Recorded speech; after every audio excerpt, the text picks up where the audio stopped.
नमस्कार दोस्तों, day 6 of Neetu Singh volume 1 में आपका स्वागत है। और दोस्तों, बिना समय गंवाए हुए मैं आपको कहना चाहता हूं कि इसमें हम लोग वहां पे पहुंच के वर्ब टॉपिक हम लोग वर्ब बेसिक पढ़ रहे हैं। और उसमें हम दोस्तों जो सबसे VBI पूरे एग्जाम में वो है फॉर्म्स ऑफ वर्ब पे पहुंच गए हैं। तो अगर आपके पास किताब है तो आप किताब खोल लीजिए, अगर नहीं है दोस्तों तो आप मेरे साथ पढ़िए दोस्तों, ठीक है। ओके, देखिए दोस्तों, तो हम यहाँ पर सबसे पहले फॉर्म्स ऑफ वर्ब को देखने वाले हैं और आप इत्मीनान से अपना कॉपी खोल लीजिए और जो जो मैं बोलूंगा महत्वपूर्ण है उसे उतारिएगा जरूर। अब जो भी लेक्चर आएंगे इस पे वो सारे महत्वपूर्ण होंगे। दोस्तों, हम लोग मेन वर्ब को जो पढ़ते हैं ना, शुरू कर लेते हैं। फिर मेन वर्ब को जो पढ़ते हैं ना, उसमें आपके वर्ब्स फॉर्म होते हैं, यानी वर्ब के फॉर्म होते हैं फर्स्ट सेकेंड थर्ड। आप बचपन में भी पढ़े होंगे। देखिए, इसमें जो प्रेजेंट फॉर्म है उसको हम लोग फर्स्ट फॉर्म बोलेंगे, जिसको आप फर्स्ट इस तरह से लिखते हैं। V1 भी बहुत लोग बोलते हैं, लेकिन इसको बोला जाता है फर्स्ट फॉर्म ऑफ वर्ब। जो सेकेंड फॉर्म होगा दोस्तों उसको हम लोग पास्ट बोलकर चलेंगे। जो थर्ड फॉर्म होगा उसको पास्ट पार्टिसिपल, और जो फोर्थ फॉर्म होगा उसको हम लोग क्या बोलेंगे दोस्तों, प्रेजेंट पार्टिसिपल या ING फॉर्म।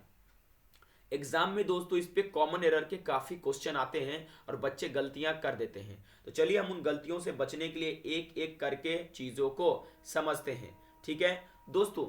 सबसे पहले आपके सामने जो शब्द दिया है एराइज। एराइज का मतलब दोस्तों होता है उठना। एराइज का मतलब क्या होता है दोस्तों, उठना। और इसका सेकेंड फॉर्म होता है एरोज, और थर्ड फॉर्म होता है एराइजन, और ING फॉर्म एराइजिंग और एराइजेज। इसे यूज कहाँ किया जाता है, इस चीज को समझने के लिए हम एक पेज लेते हैं, ठीक है। नहीं, इससे पहले हम लोग थोड़ा और देख लेते हैं, उसके बाद पेज को लेंगे क्योंकि ये बहुत आसान है। देखिए, तो ये फॉर्म आपको याद रखना है। जब आप दोस्तों याद रखिएगा, एरोज का यूज आप V2 के साथ करेंगे। किसके साथ, V2। यानी कि V2 किस में आता है, पास्ट इंडिफिनिट टेंस में। यानी पास्ट इंडिफिनिट टेंस में आप लगाएंगे subject plus V2 plus object, यानी अगर आपको एरोज लगाना होगा लगाएंगे। पास्ट परफेक्ट में या प्रेजेंट परफेक्ट टेंस में आप एराइजन लगाएंगे। और एवेक का मतलब होता है दोस्तों जागना, एवोक और एवेकेन, एवेकिंग और एवेकेंस हो जाएगा इसका, ठीक है। अब दोस्तों हम जो आपको बताने जा रहे हैं इसमें दो महत्वपूर्ण, वो आपका है एक बियर और एक बियर, ठीक है दोस्तों। देखिए, यहां पर अगर हम बियर का उपयोग देखेंगे, बियर माने क्या होता है, जन्म देना। बियर का माने क्या होता है दोस्तों, जन्म देना। और इसी सेम बियर का मतलब होता है सहन करना, ठीक है। ओके, सहन करना। अब दोस्तों अगर इस पे कॉमन एरर आता है, अगर आप इसको सही से नहीं पढ़ेंगे तो आप कंफ्यूज हो जाएंगे। जैसे इसका सेकेंड फॉर्म में अगर हम लिखेंगे वो बोर हो जाता है, और इसका बॉर्न हो जाता है थर्ड फॉर्म। जब इसका अर्थ क्या निकलता है, जन्म लेना। जब इसका अर्थ निकलता है जन्म लेना। लेकिन दोस्तों दोस्तों एक बात ध्यान रखिएगा, लेकिन जब सहन करना होता है तो सेम सेकेंड फॉर्म बोर हो जाता है आपका, लेकिन थर्ड फॉर्म में बोर्न में लग जाता है NE, ठीक है। जैसे एक एग्जांपल लिखते हैं, आई हैव, देखिए I have born this, I have born, ठीक है, दिस सीवियर पेन। मैंने इस एग्जाम्पल को लिखा और मैंने आपको कॉमन एरर के तौर पे मैंने जब आपको लिखने की कोशिश की तो मैंने इसे कॉमन एरर में बस यहाँ से N को हटाकर मैंने इस तरह से बोर्न लिख दिया। मैंने यहाँ पार्ट A लिखा, ये पार्ट B मैंने लिख दिया, ये पार्ट C और ये पार्ट D, और पार्ट E में नो एरर, ठीक है दोस्तों। देखिए, जब तक आपको इसका फॉर्म नहीं पता होगा, एग्जाम में इसी तरह से कंफ्यूजिंग वाला पूछा जाता है। अगर आपको फॉर्म नहीं पता होगा तो आप कर देंगे गलत। यहाँ पर आप दोस्तों आपको लगेगा कि ठीक ही है, ठीक है, लेकिन दोस्तों यहाँ पर हो जाएगा गलत। क्योंकि अगर बियर का मतलब होता है सहन करना, तो उस स्थिति में इसका फॉर्म में NE लग जाता है, लास्ट में N लगता है, ठीक है। तो यहाँ पर B पार्ट में क्या है, गलती है दोस्तों, ध्यान रखिएगा इस बात को। तो इस तरह से चीजें आपको ध्यान में रखना पड़ेगा, ठीक है। और कई सारे ऐसे फॉर्म हैं जो आपको ध्यान में रखना है, क्योंकि वो अगर आप भूल जाएंगे तो आपसे नहीं हो पाएगा, ठीक है। जैसे मैं काफी एग्जांपल्स आपके सामने रख रहा हूं, आप देखिएगा गौर से। जैसे यहां से देखिए दोस्तों, जैसे यहां पर एक शब्द लिखा हुआ है, वो लिखा हुआ हैंग। क्या लिखा हुआ, हैंग, ठीक है। ओके, अब देखिए हैंग को भी समझा देता हूं आपको गौर से, एक और पेज लेकर, ठीक है। देखिए हैंग और इस हैंग का दो मीनिंग होता है। एक मीनिंग होता है कपड़ा लटकाना, कहीं पर लटकाना, किसी चीज को लटकाना, ठीक है। और एक हैंग का दोस्तों मतलब होता है फांसी चढ़ाना, ठीक है, फांसी चढ़ाना या फांसी पर देना, ठीक है।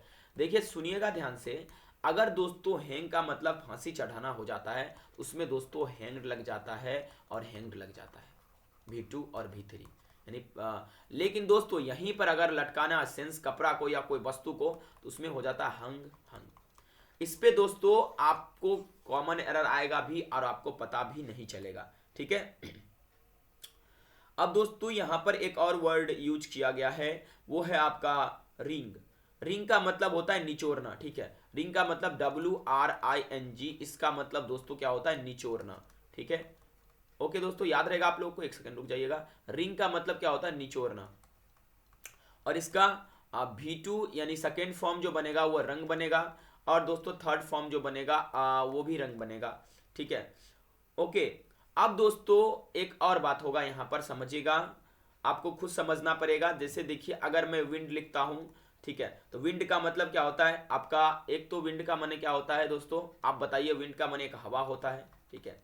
लेकिन दोस्तों ध्यान रखिएगा, यहाँ पर जो अगर इसका मतलब दोस्तों हो जाएगा चाबी लगाना, चाबी लगाना अगर हो जाएगा, तो आप दोस्तों इसमें वाउंड कर देंगे यूज, ठीक है। और इसको केयरफुल होकर उपयोग करिएगा, क्योंकि वाउंड का मतलब घाव भी होता है, ठीक है। समझ में आया बातें। और अगला दोस्तों जो आप में है, इसमें जो सबसे महत्वपूर्ण है, मैं उसमें टिक लगा देता हूं, वह है क्लिंग। क्लिंग मैंने क्या होता है, चिपटना, चिपटना। इसका सेकेंड फॉर्म क्लंग बन जाएगा और ये भी क्लंग बनेगा, ठीक है। ओके, आप इसे लिख भी सकते हैं। जैसे देखिए दोस्तों, ड्रॉ, ड्रॉ मैंने क्या होता है, खींचना, तो ड्रीव इसका सेकेंड फॉर्म बनेगा, यानी पास्ट इंडेफिनिट के साथ ड्रीव लगेगा। और ड्रॉन मैंने क्या हुआ, खींचा। ओके, अब दोस्तों यहां पर एक चीज देखिए, यहां पर आपको नजर आएगा फॉरबिड। फॉरबिड का मतलब होता है दोस्तों किसी को माफ करना। फॉरबिड का मतलब माफ करना, FORBID, फॉरबिड का मतलब माफ करना। और फॉरबिड इसका सेकेंड फॉर्म हो जाएगा, और फॉरबिडन इसका क्या हो जाएगा दोस्तों, थर्ड फॉर्म EN लगने के बाद, ठीक है। ओके, अब ग्राइंड का माने क्या होता है दोस्तों, पीसना। ग्राइंड माने क्या होता है, पीसना। अब इसका क्या हो जाएगा, ग्राउंड और ग्राउंड, ठीक है। V2 और V3, ये जितने भी फॉर्म्स आपको दिए गए हैं, हम इसको क्या करेंगे दोस्तों, आपका जो कम्युनिटी टैब है उसमें डाल देंगे। और जिसमें मैंने VBI लगा है उसको आपको उतारना भी है दोस्तों, उतारना बहुत जरूरी है, ठीक है, क्योंकि आपके एग्जाम में काम आएंगे। अब नेक्स्ट बात करते दोस्तों, इसी का भाग है। यहां पर देखिए, अभी आपके साथ चर्चा किया था रिंग को लेकर, ठीक है। रिंग का मतलब आपका क्या होता है, ओके, निचोड़ना, ठीक है। इसका आपका रंग और रंग, सेकेंड रंग और थर्ड आपका रंग बन जाएगा, ठीक है। और यहां पर देखिए दोस्तों, स्विंग भी काफी महत्वपूर्ण है। स्विंग का माने होता है झूलना, और स्वंग और स्वंग इसका क्या हो जाएगा, V2 और V3, ठीक है।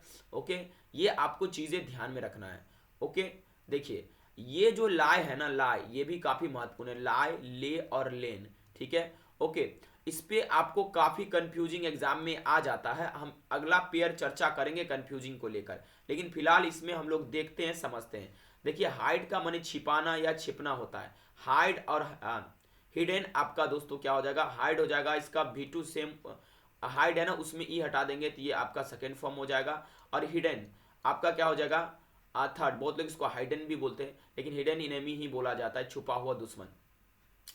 जैसे हॉल्ड मने क्या होता है, थामना, नहीं कहता हॉल्ड डाउन, कुछ देर थामो।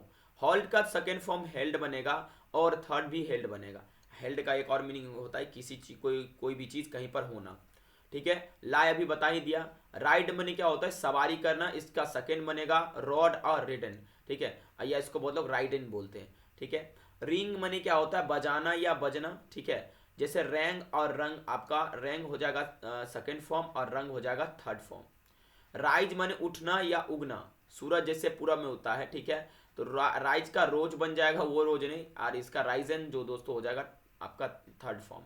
और ये ING वाला और ये SES वाला है, ठीक है। ये और ये दोनों प्रेजेंट में है, ये पास्ट में है, और ये प्रेजेंट परफेक्ट और पास्ट परफेक्ट दोनों में यूज होता है, यानी पार्टिसिपल के रूप में, ठीक है।